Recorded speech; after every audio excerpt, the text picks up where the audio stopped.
It's time for the Douglas Coleman Show. Mr. Smooth and Savvy is joined by guests from all walks of life, from the entertainment industry to authors to political and social commentators, the famous and not so famous, the controversial and the light and fluffy. We have it all. Now, here's Douglas Coleman.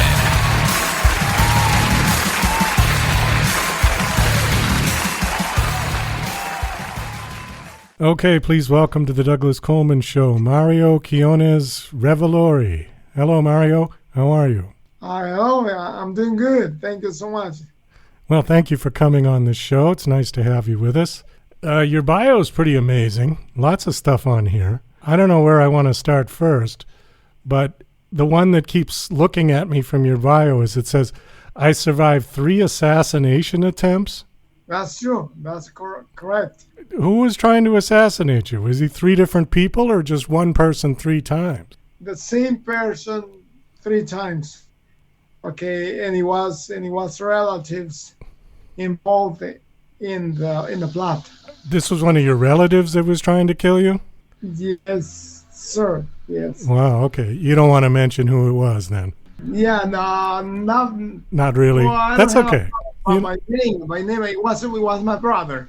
One of my brothers. One of your brothers, okay. Why? Do you know why they were trying to kill you? Not really. I have, I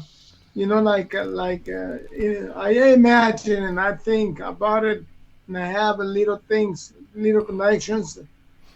that why he did, but the real motive, I really don't know. Does he have mental problems? Not really, not necessarily. It was hate. Well, that's too bad. Well, I'm glad you survived. I mean, 3 times, my God. You got as many lives as a cat, it seems like, huh? That's what friends tell me. Wow. All the time. Okay. They say that. Well, so you wrote a book called Dead to Me Hollywood, and it says that you wrote it while you were blind, mute, deaf, and paralyzed. Was this because of one of the assassination attempts? Because of the 3. Actually, I got poisoned. I got gaslighted for 5 months, but this guy that told me he was going to kill me, and then finally he did. He poured the venom in a teacup in my own home. He broke in the home and he managed to pour. Apparently, it was how do you call this animal? That frog, the skin. Frog. Oh, you mean whatever kind of poison from the frog skin? That? Yeah. Actually, there is a poisonous. The poisonous frogs. Yeah. Frog. Yeah. One of those. God, how do you even get a frog like that? I mean, they don't sell those at CVS. I mean, you got to find that. That's going to be hard to find. I saw it myself. I boiled the tea, and I went out for 15 minutes. When I came back 15 minutes later, letting the tea cool down, I found out that he had skin, dead skin, and fishy skin, like snake and things like that. And I didn't pay attention to being gaslighted for 5 months. This guy telling me that he was going to kill me and I was going to die in the hospital, and I didn't even pay attention. So I cleaned it with my own hands, removed the skin and the oily fish thing inside the pot, and I poured and I drank 2 cups of the tea. Wow. And then I felt at that moment, and then that was it. And that's why my voice hasn't come back 100% yet, and I still stuttered and have a severe vertigo. Where is this guy now? I hope he's in jail. In jail. Okay. In jail. That he was hired by my brother, and he was a gentleman from India. They hired him in India, and he came all the way from India. So that's why the FBI picked him up when I reported to him. They picked him up coming to the hospital to kill me, because I didn't die, and then they gave me enough poison to kill 11 people. and I survived it because the grace of God to me. That's the way I see it. And then he came in on the 10th day that I was in a coma in the hospital. He came in to finish me up, and the FBI was waiting for him right at the door of the hospital. Picked him up and gave him a life sentence without the parole. The parole or nothing. Not even a lawyer. They didn't allow a lawyer for him because the FBI had all the information that I provided to them on the computer. Was the threats and everything was on the computer, on my phone, my vehicle, and everywhere. So he didn't have a chance to plead non-guilty. Wow. And because he was from India, from another country, they said that they how do you call this word that I'm looking for? But they thought that he was a terrorist. Oh, okay. Yeah. Were you in the mafia? No, by no means. No, I'm a person. Believe it or not, if a good person, I made mistakes, not perfect, but I'm one of the sweetest gentlemen in the world. I never smoke. I never use any kind of drugs. I don't drink, not even coffee. Okay, so you weren't involved in organized crime or anything where... No. Okay, because that seems like where they always want to hit, they want to do a hit job on somebody as, somebody in the mafia. But, okay, well, I'm glad he's been put away. And I'm glad you're reasonably okay. So let's talk a little bit about your book. So your book, Dead to Me Hollywood.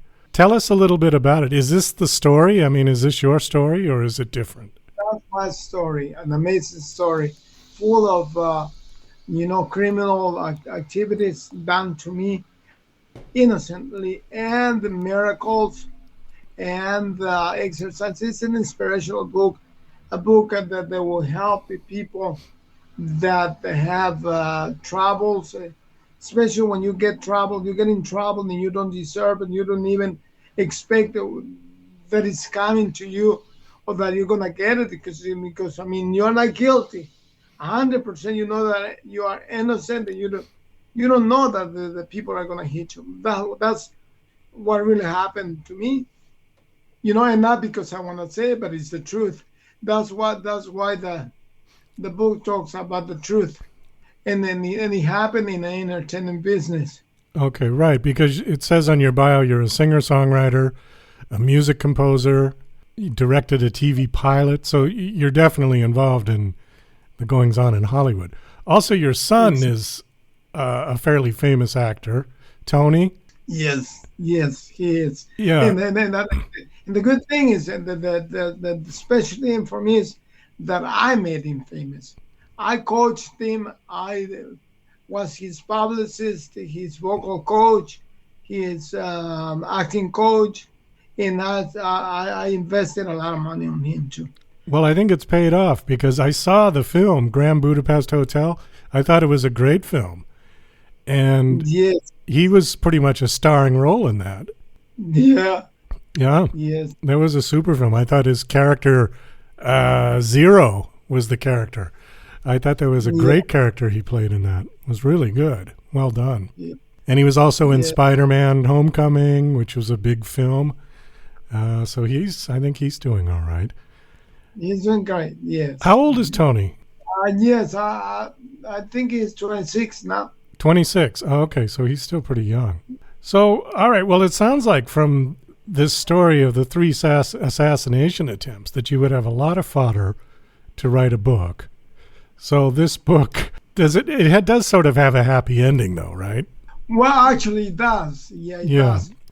Happy ending in a way, but I was, because when I finished it up, I was homeless, blind, mute, mentally ill because of all the things I had been going through, and I was almost dying. I never thought that I was going to make it alive, and I was on the streets. I lived the homeless for about 2.5 years. When I ended a book, and then that's the end. But the good thing is that I survived.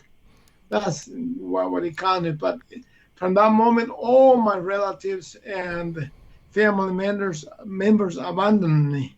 And I was living on my own, making it. Only me, no one else, just friends, homeless friends that supported me on the streets. I don't know if you are familiar with LA, Los Angeles downtown area. Well, I lived over there. Oh, that's the big homeless encampment now, right? With all the tents. Yeah. Yes. Why your whole family abandoned you? Was there any particular reason? I mean, did you upset your family somehow that they didn't want to help you? No, none of my family members, none of my brothers, sisters, not even my mom wanted to support me. It's amazing. Yeah. So how long ago was that? 6 years ago. 16? No, 6. Oh, 6 years ago. Okay, so not that long ago, right? Oh, it's not that long ago. That's what I still have, like symptoms that bother me, like numbness all over my body, and because remember that venom twisted and damaged all my nerves, all the way from my brain to the toes of my feet. Okay. Well, I think the scientific term is a neurotoxin. I think that's what it's called. Yeah. Yeah. Wow. Yeah. So, are you patched up with your family? I mean, are you in good relations with Tony? And no. To be honest with you, no one. In fact, many of my relatives, including my mom, think that I'm dead. Last I heard, about 4 months ago, a friend of mine told me that someone visited one of my brothers and asked him about me, and he says, we don't know if he's dead or alive. I eventually know that I'm alive because I've been doing interviews, right? Well, you sound alive to me, so I think you'll be all right. Okay. Well, are you writing songs, or what else are you doing besides this book? Yeah, this book is on sale now, but I have another one that is coming. It's coming on, and it will be released in April or May, by the beginning of May. And that one is a fiction book, a beautiful book that I'm proud of. This is my second one, and I have 2 original songs that I'm gonna cut in 2 months. I already did the tracks. All I need is the voice on those ones, and I will start releasing those 2. I was saying about 2 months. I released two beautiful original songs that I wrote. It said that you wrote this book, Blind, Mute, Deaf, and Paralyzed. How did you manage to write it? Did you just keep it all in your head? It was funny because about 4 months when I was released, or how do you call this, from the hospital. Released, yeah. Okay. Yeah, I was released from the hospital. I was still in a coma. And they wanted to put me in a convalescent home, the people from the hospital, and I refused. And some relatives took care of me from that time on, until when they did drop me on the streets in September 2017. So when I started writing the book, I was getting help. I wrote it on because my hand was still. My hands, I have movements on my right hand, just my hand, the rest didn't move, and I managed to write. And so I wrote 2 words from the book. And my stepdaughter at that time, helped me to write on the computer. And that's how I started doing it, with the help of her. And then when I was homeless, I had my computer in the car. And I went, because I was homeless, I went to the library and took my big computer. People laughed at me. I was dragging it because I couldn't walk, and I couldn't see clearly. And I went in like a zombie. I went writing 1 word, 2 words, and then I choked. And the people from the library kicked me out of the libraries a few times because I was making weird noises, moaning and everything. But it was my brain, it wasn't me, that it was involuntary. How long did it take you to finish this book? 3 years, about 3 years. Well, you know, that's pretty incredible considering your circumstance. I know authors that are fully functional that takes them 3 years to write a book. So Exactly. that's not so bad, really. No. Now, you said the book is out. How long has it been out? It's been out about a year and a half ago. That's it's out on sale on Amazon. And then the other one that I'm releasing soon is called Megan Fish Me Out. It's a fiction book, a beautiful one, like I said. And I'm working on that one. It's being published right now. And my editors said they will be ready in about, like I said, by April. Okay. And I'm proud of that one. And that's the one that I'm doing advertising on and trying to sell it, because I think the book deserves it. And that one took me like a year and a half. And actually, it's a superhero book. The Megan Fish Me Out is a superhero book? Yeah, superhero book. Exactly. Okay. Very nice. All right, great. Well, Mario, I think we're going to wind this down. Thank you so much. Your story is incredible. And I'm just glad that you survived and you seem to be getting your life back on track. Do you have a website that you want to give out? A personal one or one for the book? No, I don't have a website. No. I just have Facebook and now and email. That's what I have right now. Okay, but the book is available on Amazon, right? The one that is available now is Dead to Me Hollywood. Yes. No, not the new one. The new one is not out. The new one's not out, but Dead to Me Hollywood is out, right? Exactly. Yeah, okay. All right, great. Well, thank you so much for coming on the show and telling us your story. Best of luck. I hope things improve for you and keep on going. Thank you so much for having me on the show. I really appreciate it. Oh, my pleasure.